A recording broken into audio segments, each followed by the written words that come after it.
أعوذ بالله السميع العليم من الشيطان الرجيم بسم الله الرحمن الرحيم فنشهد أن لا إله إلا الله ولي الصالحين ونشهد أن حبيبنا وخاتم النبيين ورسل محمد بن عبد الله صلوات الله وسلامه عليه وعلى آله وصحبه وسلم تسليما كثيرا والحمد لله رب العالمين. Assalamu alaikum wa rahmatullahi ta'ala wa barakatuh. Chers frères et sœurs en islam, nous vous saluons avec meilleure des salutations.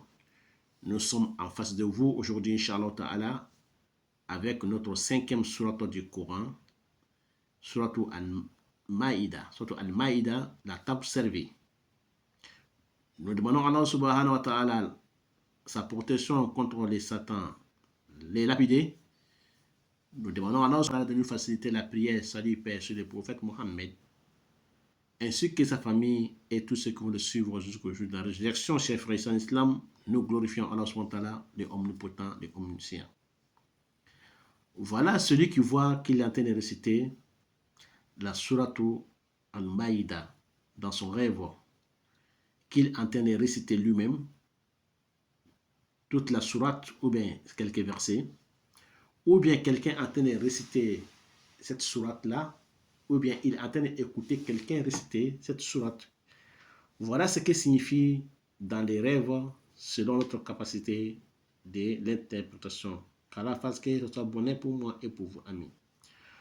Voilà, chers frères et sœurs en islam, ça nous parle d'élargissement des subsistances.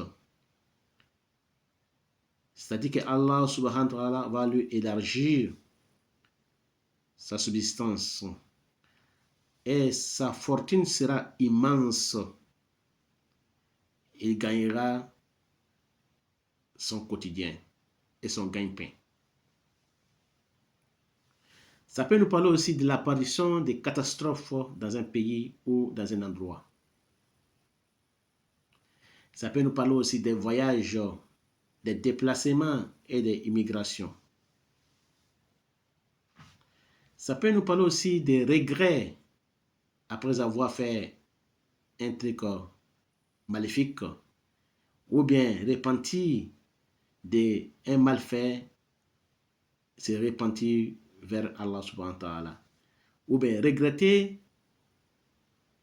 pour ce qu'il a fait auparavant, ou ce qu'il vient de le faire, un acte qu'il vient de le faire, ou bien un acte qu'il a déjà fait auparavant. Ça parle de ça, les regrets. Ça peut nous parler aussi d'un examen, d'un concours. Ça peut nous parler aussi des défis entre deux groupes de personnes. Défier un homme, défier le gouvernement, défier un homme puissant, ou bien des pays se lancent un défi. Ça peut nous parler aussi de la descente de la baraka dans un lieu ou de la descente de la baraka dans un pays. Ça peut nous parler aussi des rabaissements de la foi d'un croyant ou bien d'un musulman, ou le rabaissement de la foi d'un homme croyant, quelle que soit la croyance qu'il a. Ça parle de rabaissement de cette foi, de la foi de cette personne. Ça peut nous parler aussi de la mort des scientifiques, des juges, des savants, les sages. Ça peut nous parler aussi de l'accomplissement de Hajj et Umrah. Accomplissement de Hajj ou Umrah à la Mecque.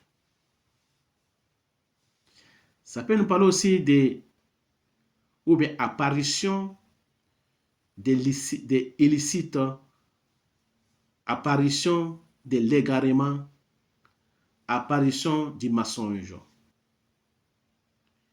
Wallahu a'lam, c'est Allah qui sait, qu'Allah fasse que soit bonheur pour moi et pour vous. Voilà, chers frères et sœurs en islam, c'était l'interprétation du rêve de Sourate Al-Maïda. C'est que Allah nous a facilité selon notre capacité de l'interprétation. Voilà, nous allons nous retrouver très prochainement sur la sourate Al-An'am, la 6e sourate du Coran, les bestiaux. Qu'Allah fasse que ce soit bonheur pour moi et pour vous. Amis.